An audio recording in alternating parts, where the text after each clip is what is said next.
حالات یہاں خراب سے خراب ہوتے چلے جائیں گے اور پھر کوئی بہت خطرناک موڑ بھی آ سکتا ہے. فائنینشیل جی ڈی پی کا جو فائنینشیل جو ہے فائنینسز اگر اویلیبل پراپر فنڈنگ اگر اویلیبل نہیں ہے تو پھر کیسے یہ سسٹم جو ہے یہ ساری امپلیمنٹیشن کیسے پاسبل ہے اگر آپ کے پاس فائنینسز ہی نہیں ہیں؟ دیکھیے اس وقت صورتحال یہ ہے کہ بلکہ میں یہ اکثر ہوں کہ پرویز مشرف صاحب سے ایک وفد ملا تھا اور اس میں یہ انہوں نے کہا کہ وہ سری لنکا گئے تھے اور ان کے صدر سے انہوں نے وہاں کے نظام تعلیم کی بڑی تعریف کی کہ آپ کے یہاں بڑا اچھا نظام ہے.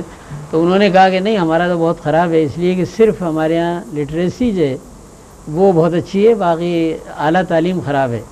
تو اس پر انہوں نے یہ کہا کہ یہاں پر جو سارا جو زور ہے وہ اعلیٰ تعلیم پر ہے. مثلاً تقریباً 13 یا 15 ارب روپے جو ہیں وہ اس دفعہ تعلیم کے لیے مرکزی بجٹ میں رکھے گئے ہیں، لیکن اس میں سے 2 یا 3 ارب کے علاوہ سارا کا سارا جو ہے وہ ہائر ایجوکیشن کمیشن کو دے دیا گیا ہے اور وہاں پر بڑی فراوانی کے ساتھ اور بے دلی کے ساتھ جو ہے نا وہ پیسہ جو ہے نا وہ خرچ کیا جا رہا ہے، تقسیم کیا جا رہا ہے ہر چیزوں کے اندر. تو اصل چیز یہ ہے کہ آپ بنیادی تعلیم کو اہمیت دیں، پرائمری ایجوکیشن کو اہمیت دیں، کیونکہ ایوریج شہری جو ہے نا اور جن ملکوں نے ترقی کی انہوں نے فوکس کیا ہے ایلیٹس پہ نہیں کیا ہے بلکہ انہوں نے ایوریج سٹیزن کو بہتر کرنے کی کوشش کی اور وہ ہم پرائمری ایجوکیشن ہی سے کر سکتے ہیں. تو ہمیں اپنے بجٹ کے اندر زیادہ رقم جو ہے وہ پرائمری ایجوکیشن کی، اس لیے کہ اسی سے اعلیٰ تعلیم بھی بہتر ہوگی. جب آپ ٹھیک ہوگی تو جی بنیاد ہوگی نہیں، اس بہت بڑے ذخیرے میں سے آپ انتخاب کر سکیں گے. ابھی تو یہ ہے کہ پرائمری ایجوکیشن ہی بہت محدود ہے، تو جب وہ اوپر جاتے ہیں سلیکشن میں تو اسی چھوٹے سے ذخیرے سے علم کے اور پڑھے لکھے لوگوں کے جاتے ہیں. تو یہ بالکل ہی ایسا ہے جو غیر منطقی ہے اور اس سے کوئی حاصل نہیں ہو سکتا. تو پہلی چیز ریئلائزیشن ہے کہ ہم یہ محسوس کریں کہ تعلیم جو ہے وہ بہت اہم چیز ہے اور ترقی کا نثار اچھی تعلیم پر ہے. میں ہمیشہ یہ کہتا ہوں کہ تعلیم کے ساتھ لوگ کہتے ہیں، لیکن اگر تعلیم جو ہے وہ خراب ہو تو میں سمجھتا ہوں کہ وہ انسان کو ایک نہایت ہی خطرناک قسم کا جانور بنا دیتی ہے. یعنی وہ ایسا جس کی اقدار نہ ہو مثلا اخلاقی، تو وہ ایک ایسی گاڑی ہے جس میں بریک ہی نہیں ہے، تو وہ جا کے ادھر سے ادھر ٹکراتی رہتی ہے، جو ہمارے ملک میں ہو رہا ہے. اور تعلیم یافتہ لوگوں نے ہی سب سے زیادہ اس ملک کو نقصان پہنچایا ہے.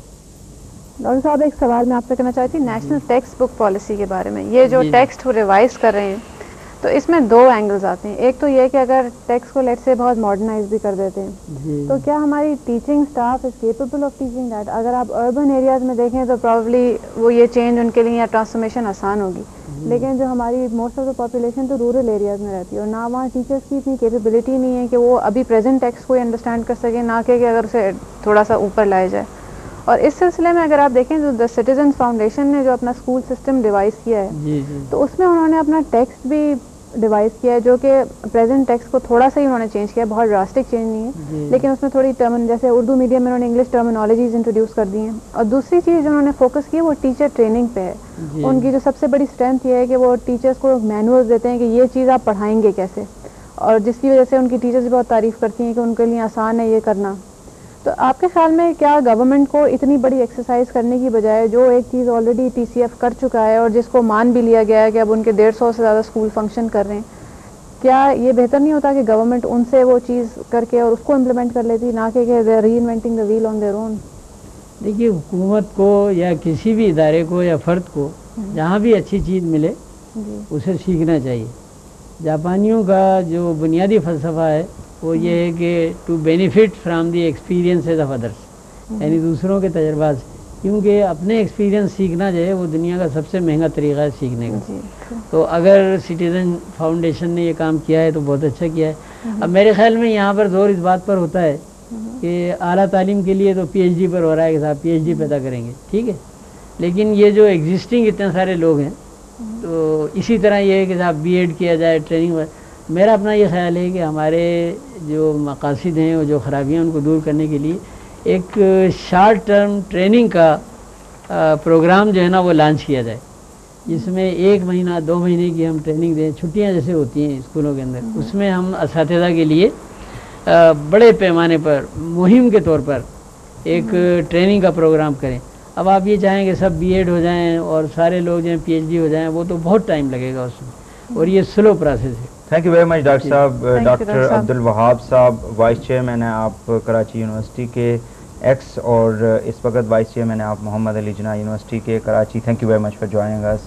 ناظرین، ہم بات کر رہے تھے ایجوکیشن کے حوالے سے، جو کہ کل ایک کانفرنس ہوئی تھی، inter ministerial provincial inter ministerial conference ہوئی تھی، جس کو ہیڈ کیا تھا federal minister for education lieutenant general retired Javed Ashraf Qazi sahib نے. اس حوالے سے ہم گفتگو کر رہے تھے. یہاں پہ ایک کمرشل بریک لیں گے.